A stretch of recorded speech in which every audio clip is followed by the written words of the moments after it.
Okay, all right, cool, cool. Then come on down, everybody, please.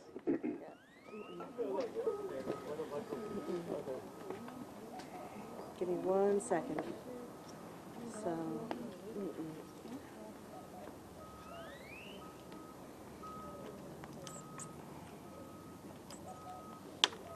oh great, that doesn't want to pop in. You got it, you got it.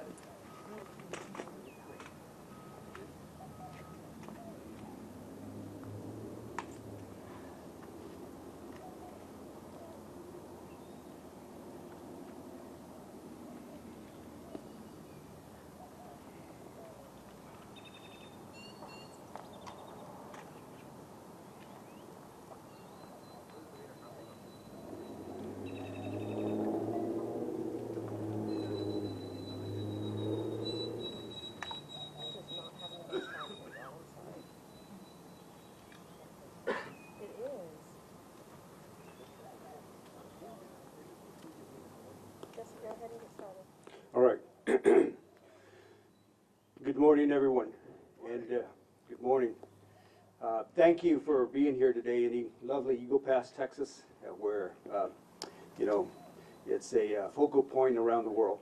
And I'd like to thank each and every one of you. Thank you for what you do. Thank you for being here to hear our story. And thank you for taking the time in your schedule to project our story. So thank you, Press Corps, for being here from wherever you came from. We sincerely appreciate this. My name is Jesse F. Fuentes.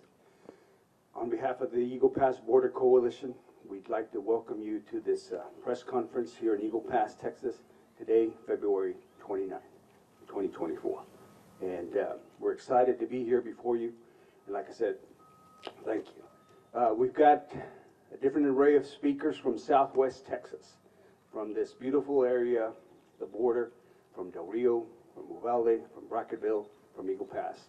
And they're going to convey a message to you that it's very important to listen to and to project out to the rest of the world and our United States of America, because despite the fact that some people might have considered the border as a no man's land, it is still part of America, and we should be heard.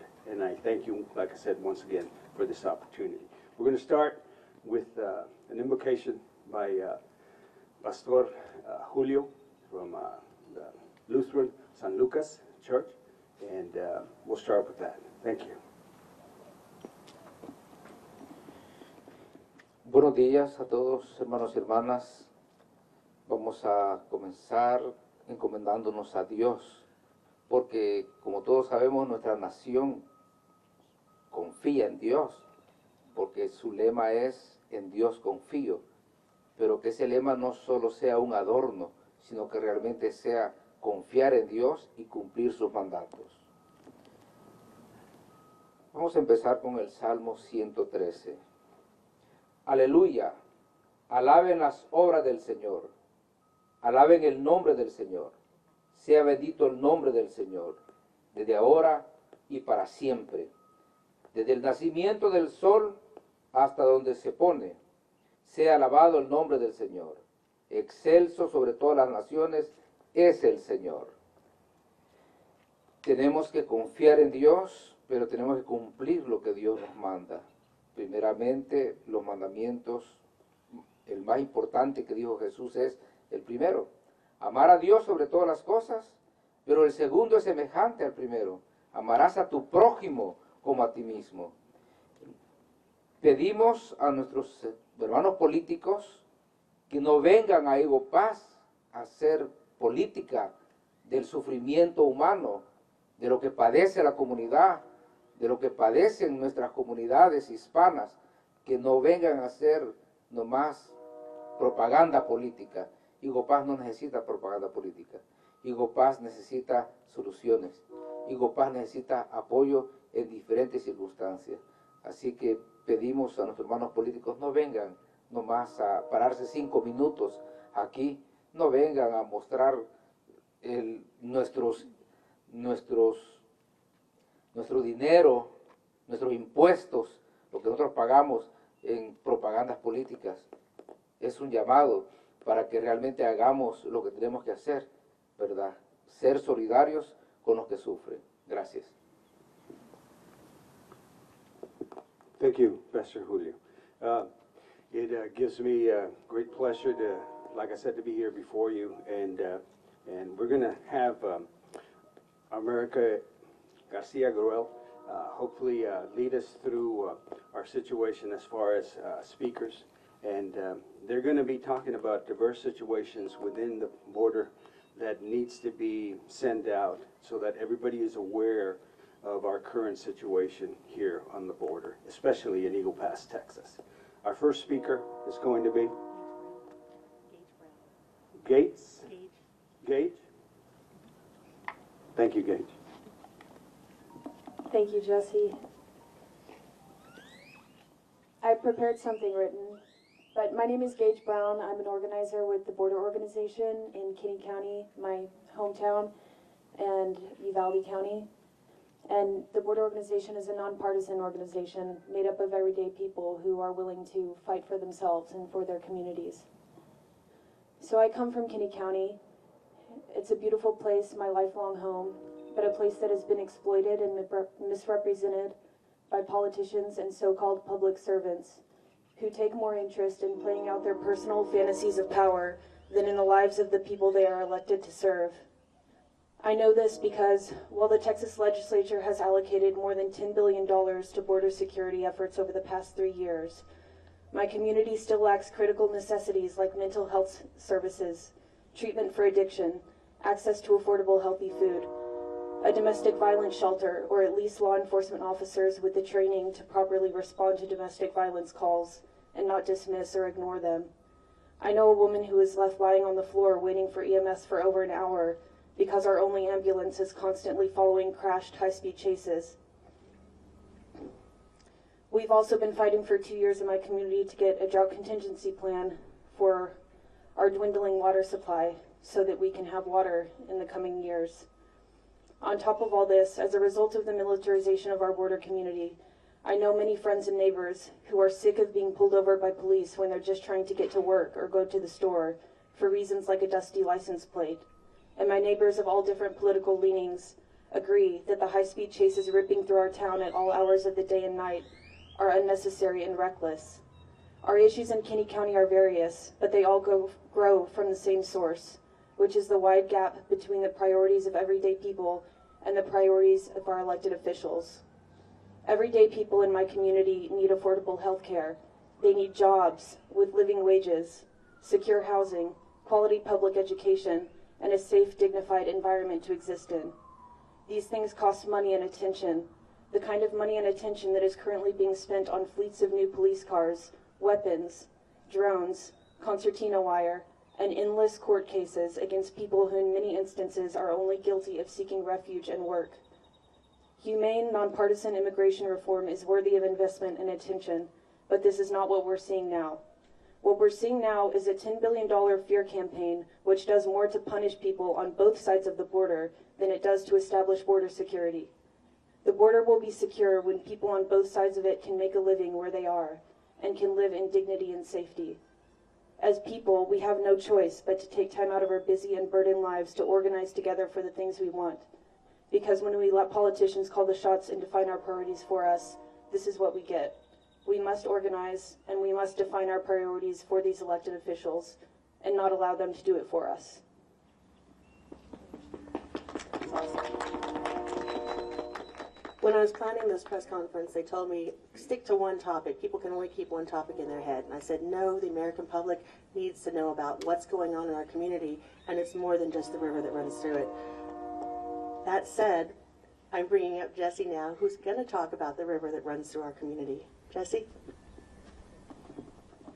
Thank you, America. This is America Garcia Gruel. She's I might say, my partner in crime. Because together we've taken on a system that's incredibly unjust. And what do you do? What can you do with a renegade governor in a situation where he doesn't believe in following federal law? Yeah. It's an incredible day today in Eagle Pass, Texas, and in Texas in general, because we've never had two presidential candidates coming into the state at the same time and speaking on just diversely different topics. We have our president, Mr. Biden, that's going to speak later on today in Brownsville. And he's trying to enact some legislation through executive orders to try to assist Texas and the border with some policies. And he's meeting with with Border Patrol representatives. And recently he's doing this because of a walk away from a certain political faction that walked away from legislation that would address funding for Border Patrol and for communities along the border. And they walked away from it at the behoove of another political candidate that's also going to be here. But that political candidate, Donald Trump, is going to be in our community today. And it scares me to think that he's also going to have our renegade governor with him, because these two gentlemen are incredibly gifted at the gift of gab. They can tell a story like anybody else. And but the thing is, a lot of the stories that they tell are false narratives, or political theater, or they're trying to grift you for money. What we're witnessing here in Eagle Pass, Texas, is this largest exchange of public tax money being diverted to the private sector, because there's millions, if not billions of dollars that have been spent on these walls, on these wires, on these soldiers, and now they proposed $150 million military base on the border. Now, most people would say that's a huge investment and the community would benefit from it, right? But like Ms. Gage was saying, there's a lot of needs that haven't been addressed. Infrastructure, education, healthcare, the rights of women, gun control, a lot of things that would help make life along the border better. But right now, later on in the day, we're going to have this candidate here. Candidate that has 91 criminal charges against him. Candidate that, you know, I remember him coming down the escalator and reaching the bottom of that escalator and saying that all Mexicans are rapists, killers, and some of them are good. You know, that has always stayed in my mind. We've got that particular gentleman in an area, in a community that's 95% Mexican American. And right beside him is our governor, who has passed some of the most racial and bigoted laws in the state's history. SB 4 will profile people with brown skin, and I think that includes a big percentage of the people in the state, because Latinos are about 40% of the population of the state. And it's not a law that's coming into effect in the first week of March that just targets the border. No, it targets the state. And what people fail to understand is that that affects all of us. It affects all of us. And this is our governor. And the man that's going to be, both of them are going to be here today. And they're going to be talking, and they're going to be grifting, and they're going to be requesting money, and they're going to be telling stories, narratives. The governor is going to raise his hand and say he was responsible for what's happening right now. Well, yeah, Governor, if you're responsible for what's happening right now, how about the last 2.5 years? Did any of that help? Or were you the one that was smuggling people across America? And now you have a smuggling law in Texas that is an automatic 10 years minimum. And then you're going to have another law that gives the authority to local law enforcement to stop you just because of the color of your skin. Is this America? Is this America, Governor? Is this what you're grifting on? Sir, Governor, I ask you, change your ways. change your ways, because you cannot oppress us. You cannot put us down. You cannot kill our people. You cannot kill our culture. It will come back to bite you. I guarantee you. What you're doing, Governor, is wrong. And Mr. Trump in Eagle Pass, Texas, I never would have thought of it. You know, we are the focal point of the world at this time because of the way we're treating human beings. There's so many journalists that I've spoken to from across the world, and they want to see how America is handling this. And let me be the first to tell you, as a long-time resident of this community, that I'm embarrassed that we are treating human beings like cattle, like a herd of cattle in the river, herding them left, herding them right, until they fall and they drop and they die. Or putting concertina wire in barrels and waters. It's the most ugliest thing you'll ever see. But that's the tactics. Those are the techniques that our governor is using to deter entry into America. And you know what? None of those have been successful, because he's bussed hundreds of thousands of people everywhere. He's actually smuggling people into America. He's helping the situation get out of control. And I'm troubled by that, because we could be better as Texans, as Americans, as human beings. These are individuals that, through no fault of theirs, are trying to find a better life. You know, we've accepted the reality that there is a global climate event happening. Rivers are running dry. Once fertile areas are arid now. And the involvement of leaders into dictators has been pervasive. And guess what? It's happening in Texas too. We've got a leader who's authoritarian, who's racist, who's a renegade, who's creating a constitutional crisis because he fails to respect federal law. From the very beginning, when he tore up islands in the river, when he installed $1 million buoy system that's sitting in the middle of the river collecting sediment and debris and becoming an island. When he spent millions of dollars putting up concertina wire, and you got to think about it, and this is what I want to relay to you, and this is what I'll close with. You got to think about it. The Texas-Mexico border is 1,254 miles long, and we're at a park that's 2.5 miles wide, Shelby Park. That's our connection to the river. That's our green space. That's where we have our ties with Mexico. And we've got this one governor making a stand at 2.5 miles of 1,254. And this is where he's decided to stage his military, and this is where he says he's going to grow it. And he's already started. He's broke land on this new military complex, which I don't know if he knows it, but it's another violation of the Constitution. All bases are federal. The state doesn't have the right to hold arms or militias together or place them like this, but he's doing it. Once again, creating a constitutional crisis. Governor, Mr. Trump, change your ways, because what you're doing is you're hurting the people that need the most help. Our community, if you were to study the demographics, you know, it's not easy. It's not easy being on the border.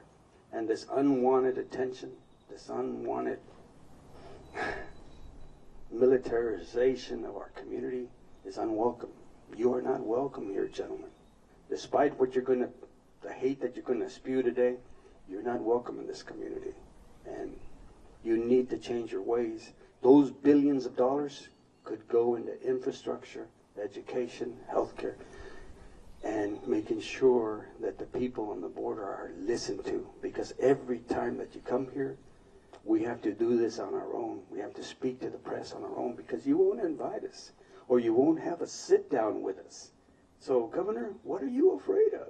I'll have that one-on-one with you. I'll sit down and talk to you, and I'll tell you what we really need in our community. So I'll put it out there for you. Invite me. Invite us. Let's have a sit down. Let's talk about it. and let's get some issues resolved. I thank you all for your time. Appreciate it. Sí, en español.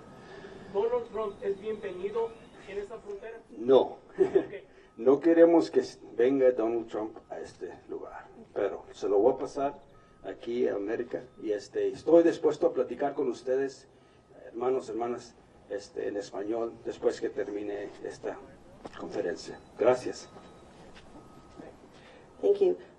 When I started the border vigil, when we recognized all the needless death here on the border, I kept getting questions about immigration. And I was very fast to say, I'm not an immigration expert. I'm not an immigration expert. But today we have an immigration expert with us. And it's my great pleasure to introduce Carrie Talbot from the Immigration Hub. Carrie? Thank you so much. Thank you so much. We're very much appreciative of the efforts of the Eagle Pass Border Coalition here. Thank you so much for inviting us and for educating us about all the ways in which Donald Trump would harm this community, the ways he would wreak havoc on this community, and he has in the past, and he will again in the future if he's elected. We all have to remember what happened under Trump when he was president. Families were separated. The system was horribly damaged, the immigration system. People were separated. It was a nightmare. It was a nightmare here on the border, and all these residents can tell you about that. That it's deeply concerning to think about Trump coming into power again and wreaking havoc. He's partnering with Greg Abbott, who will be here later today, and as they mentioned, they're just really causing so much damage in the community between the concertina wire, between SB4, Operation Lone Star, all of these different efforts to harm the community. They've made it a political football.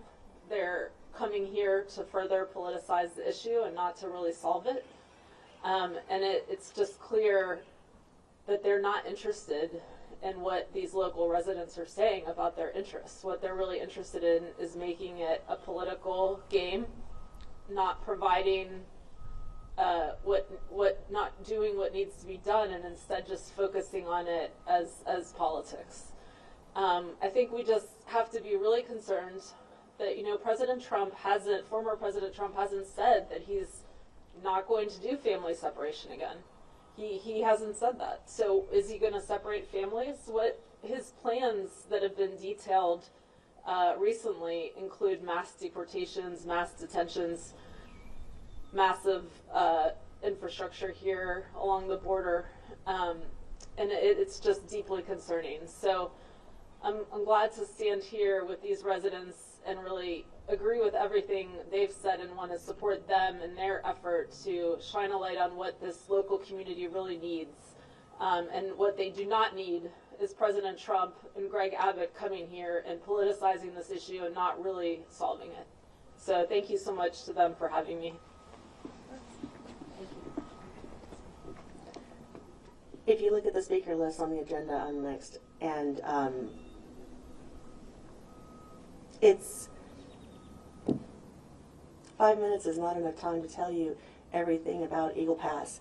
So I hope you've looked at the census data and you've seen that the average income in Eagle Pass, the average per capita income is $17,000 a year.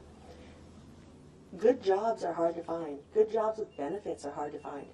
And if someone's got that job, they're going to hold on tight to it. Well, our tax base does not support our schools entirely, which means the Eagle Pass Independent School District is heavily dependent on the state of Texas for funding. The second largest employer in Eagle Pass is our federal government, Customs and Border Patrol, Homeland Security. And, you know, that's another really good job with benefits, good advancement. You can travel the world if you're working for the U.S. government. So there are some very solid economic incentives not to say anything here in Eagle Pass. Add to that, after 3 years of Operation Lone Star is creating problems that only Operation Lone Star has the money for us to solve. If you go down to the fire station, please say hi to Chief Mello and ask him about what his crew have been dealing with for the last 3 years. They're filing grants with Operation Lone Star to get mental health support for the first responders that we have here at Eagle Pass. Talk to our courts. Where are they getting the money to handle the backlog of cases? They're going to Operation Lone Star. We have a problem that was created to get votes. We have a problem that was created to distract us from the very real issues that our communities are facing. And now that problem is creating real issues that we have to deal with, and we don't have the funding, $17.4 thousand a year per person. We don't have the funding on our own to fix these problems. We don't have the footing to speak up freely and not worry about our jobs. So Eagle Pass got picked on. They came down here in 2021, they put containers on our riverbanks. They put concertina wire on the riverbanks. And a lot of folks didn't say anything. Really strong economic disincentives not to say anything. Time went on and it worked. Votes went up, people got reelected. What they were doing was effective. Hate sold, and it sold lots and lots of views, lots and lots of ads, lots of newspapers. Hate sells like anything. So we didn't say anything about the concertina wire, and now the concertina wire is inside Eagle Pass. It's around our golf course. Raise your hand if you've seen another golf course in Texas that has concertina wire around it. Yeah, that's us. What happened to us here in Eagle Pass is going to happen across the United States if we don't stop it. I love Eagle Pass, and I hate that we're being made an example of. But if we're being made an example of, I want you to tell the world that what's happening here is going to happen across the entire United States if we don't say no to hate. We must say hate has no home here. Otherwise, it's just going to get worse. When people tell you who they are, believe them. If they say I'm going to be a dictator on day one, believe them. If they say I'm going to put detention camps up and down the Rio Grande, believe them. And in November, vote for your beliefs. Vote for this wonderful country that we have. Please don't vote for hate. I'm going to yield the mic now to Karen Gonzalez with the Border Organization. She's in Valverde County.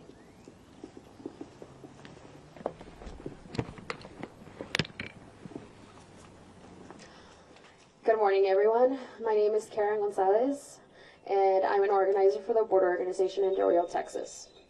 The Border Organization trains community members to address the unique challenges faced by border communities.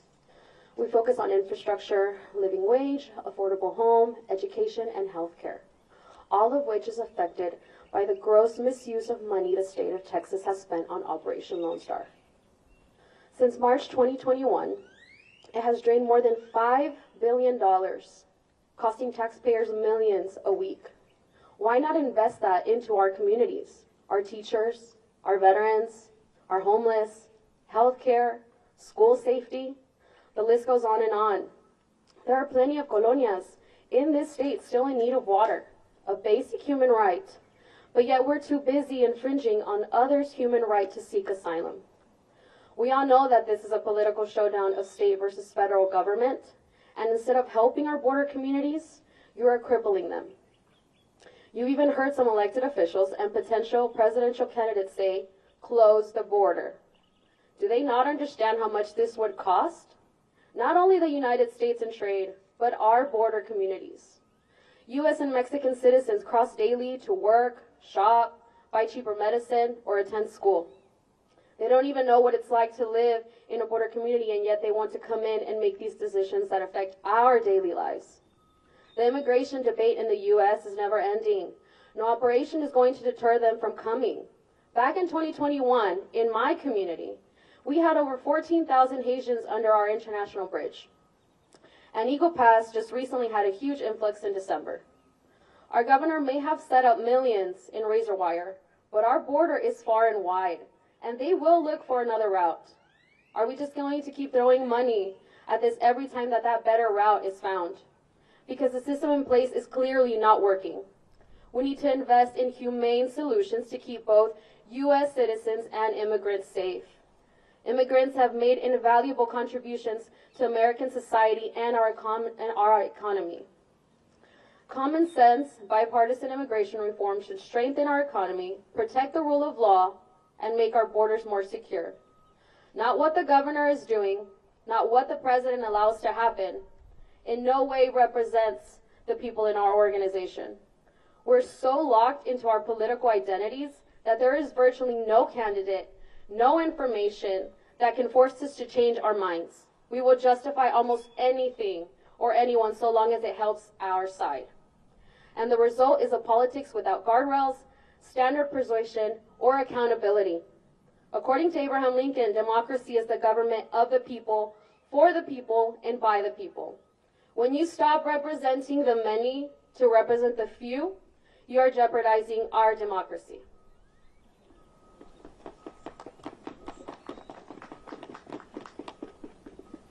Thank you, Karen. I had hoped that traffic and getting here would be easier because I really wanted to have Deborah from Uvalde go first. We have some very real issues and our attention span is short.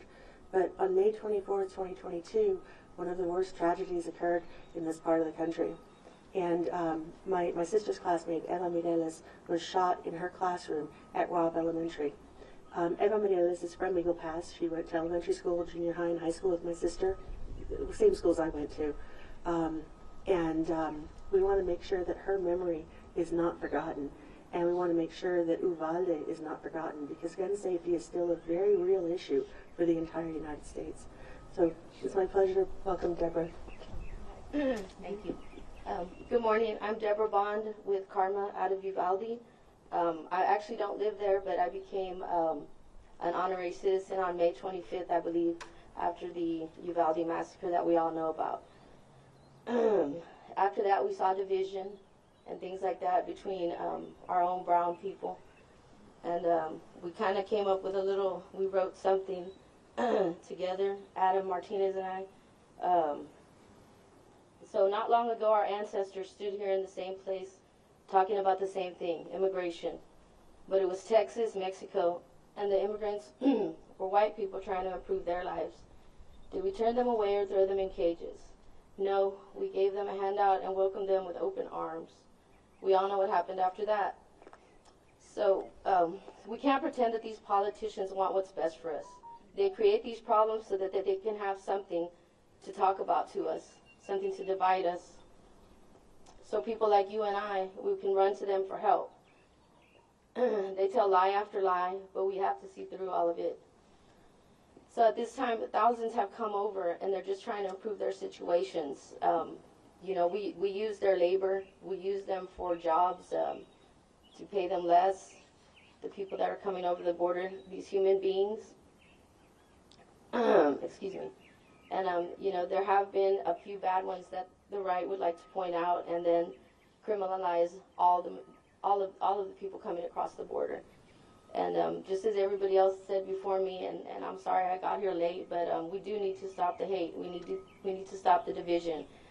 And what's going on is just political theater, and the people of Eagle Pass, the people of Uvalde do not want this kind of this state where people can put up concertina wire and people are fighting amongst themselves, Mexicans and Mexican Americans. And well, that's about all I have to say. And I'm from Karma, Uvalde. Thank you.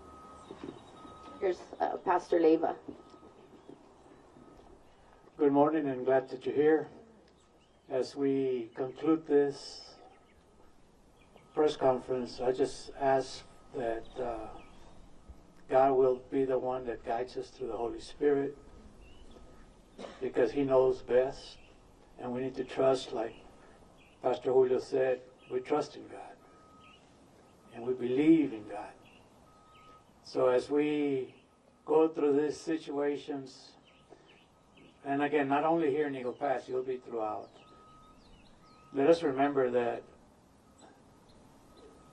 Jesus, the incarnated God, is among us, and He is with you. You are the incarnated Jesus. You are the hands and the feet and the voice of God. Whether you realize that or not, that's what we are. We are here to be God's witnesses. and show God's love in the midst of the chaos, in the midst of the mess up situations. But God is still in control. And I believe that 100%. So let us pray. Oremos. Bendito Padre, te damos gracias, oh Dios, por este día. Que tú, oh Dios, eres el creador de todo. Y tú conoces nuestros corazones. Tú conoces nuestros pensamientos. Y tú conoces nuestros propósitos. Señor, este día lo ponemos en tus manos para que tú, oh Dios, obres de acuerdo a tu voluntad. Heavenly Father, you are the Creator. You know our thoughts. You know, Father, our intentions. And we place them this day, Lord, in your hands. And we pray that you touch the hearts that need to be touched, that need to be changed. Because we trust in you. And this is a place where you are in. The need is great. And you have heard what has been said. But Father, we pray that through your Holy Spirit, that you will discern our spirit to do your will and not ours. So gracias, oh Dios, nuevamente por tu amor y misericordia y porque estás con nosotros. En el nombre poderoso de Jesucristo. Amén y amén. Thank you. I know that some people need to leave to go check in, so now would be a good time to pack up and go. But if you want to stay, we will take questions from the floor at this point in time. Please tell us which outlet you're with and also who it is you'd like to ask a question of. ASAT 12, this is for Jesse. Do you think there's any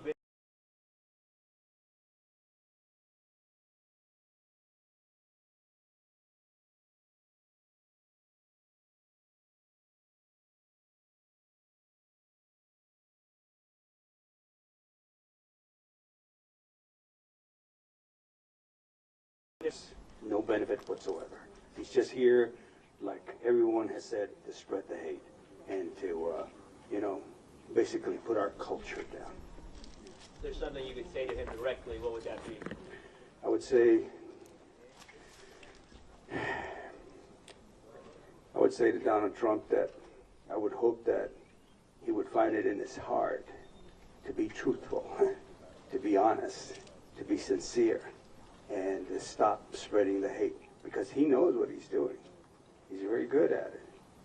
I would tell him to stop. Thank you. Yes, sir. I'm not sure who might be able to answer this. I have two questions. One of them is the former president actually just said he's going to visit the scene of the crime in Eagle Pass.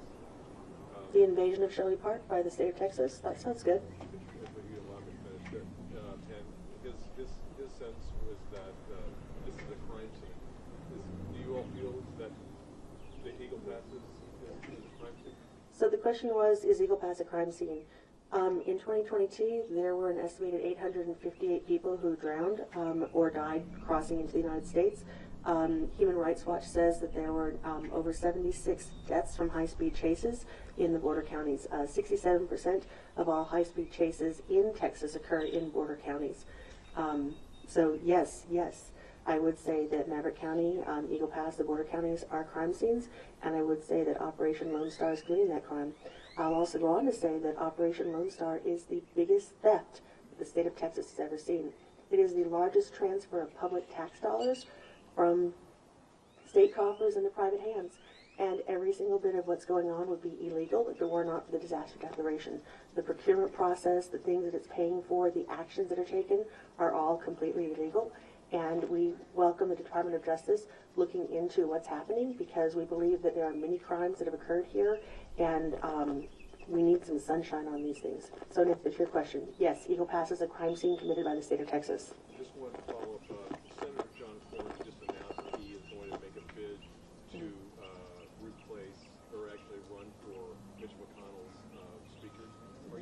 realistic that now that there is a Texas representative actually that possibly could head the Senate? That is, are you that change that? My experience in trying. Can you step in front of the mic, please? Yes, sorry. Yeah. Okay. First of all, let me ask if anybody else wants to answer the question about Eagle Pass being a crime scene. Does anyone want to answer that? So, okay, yeah. So we're just going to switch. Okay.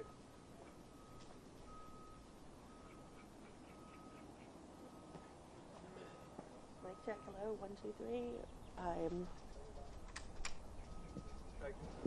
Let's try this again. All right, we're good. So the next question had to do with John Cornyn putting in a bid for Speaker of the Senate. My experience with John Cornyn has been that when I called his office, his mailbox is full, and they don't welcome our calls. So if he is wanting to be in this new role, my expectation, he's going to do what he wants to do and what political cronies want to do, and not what the people of Texas want to do. And I say that based on my experience over a decade of trying to reach him and his staff not being receptive to listening to the people of the state of Texas. Okay. Texas Tribune. You mentioned earlier how a number of people brought up the really a lot of local resources like fire departments. Do you feel like the Biden administration has any responsibility to be compensating Napa County for those expenses and components, the big need